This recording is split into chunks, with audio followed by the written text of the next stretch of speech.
It's okay to be sad. ہر انسان کی زندگی میں کچھ نہ کچھ ایسا ہے کہ اسے غم آئیں گے، اور یہ اللہ نے لائف کی نیچر بھی یہی بتائی کہ الذی خلق الموت والحیات لیبلوکم ایکم احسن عملا، کہ میں دیکھوں گا تم میں سے بہترین عمل والا کون ہے. کہ یس اندھیرا بھی چھا جاتا ہے اور وہ پورا کا پورا چھا جاتا ہے، لیکن کبھی بھی اندھیرا پورا کا پورا نہیں رہتا ہے. صبح ہوتی ہی ہوتی ہے، کبھی بھی سچویشن سیم نہیں رہتی. تو مومن کو کبھی بھی ہوپ لیس نہیں ہونا چاہیے کسی بھی سچویشن کے بارے میں.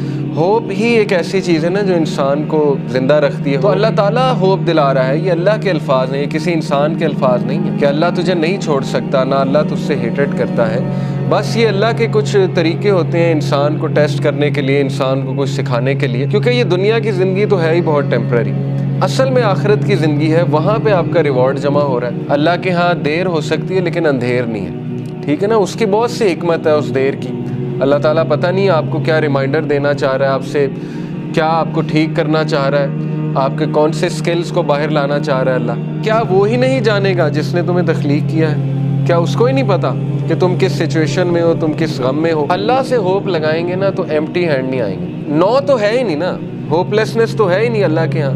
اس لیے یہ شیطان ہوپ لیس کرتا ہے بندے کو آ کے کہ جی تجھے تو یہ ملا ہی نہیں، پتہ نہیں اس کے بدلے اللہ نے کیا دینا ہے. تیرا رب تجھے اتنا دینے والا ہے عنقریب کہ تو راضی ہو جائے گا. جو بندہ خود پین میں ہوتا ہے نا وہ پھر دوسروں کی بڑی زبردست مدد کرتا ہے. تو غم کو بری بات نہیں ہے، ٹھیک ہے نا. غم کو سزا نہ سمجھیں. غم جو ہے یہ تو روحانیت کی سیڑھی ہے. اس روحانیت کی سیڑھی پہ چڑھ کے انسان کا جو ہے وہ دل نرم ہوتا ہے، پھر وہ دوسروں کا غم فیل کرتا ہے اور پھر وہ دوسروں کے لیے کچھ کرتا ہے. دیکھیں نا جن سے اللہ ناراض ہوتا ہے ان کو تو یہ سائن ہی نہیں ملتے، وہ تو فل مزے میں ہوتے ہیں. ان کو نہ کوئی مصیبت آتی نہ کوئی پرابلم آتی. جیسے اللہ کے نبی صلی اللہ علیہ وسلم کو اللہ نے کہا کہ ان کا جو مزہ ہے، ان کا کھانا پینا، ان کی عیاشی آپ کو دھوکے میں نہ ڈالے.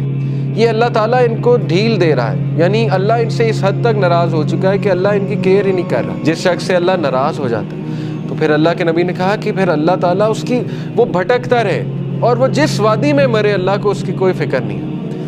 یہ ہے اصل میں وہ شخص بدبخت. اور یہ کون ہے؟ وَلَا تَكُونُوا كَالَّذِينَ نَسُوا اللَّهَ فَأَنسَاهُمْ أَنفُسَهُمْ. کیا تو نے دیکھا اس کو جو اللہ کو بھول گیا تو پھر اللہ نے اس کو اس کا آپ بھلا دیا. اولئک هم الفاسقون، یہی تو فاسق ہے. تو اس لیے یہ مت سوچے کہ اللہ نے آپ کو بھلا دیا. اگر اللہ کسی کو ناپسند کرتا ہے تو اپنے قریب کیوں لائے گا؟ مجھے یہ بتائیں، ٹھیک ہے نا. ایک بندہ کہیں اور جا سکتا ہے، کلاس میں آ گیا، دین کا لیکچر سننے آ گیا، کیا یہ نشانی نہیں ہے کہ اللہ اس سے راضی ہے؟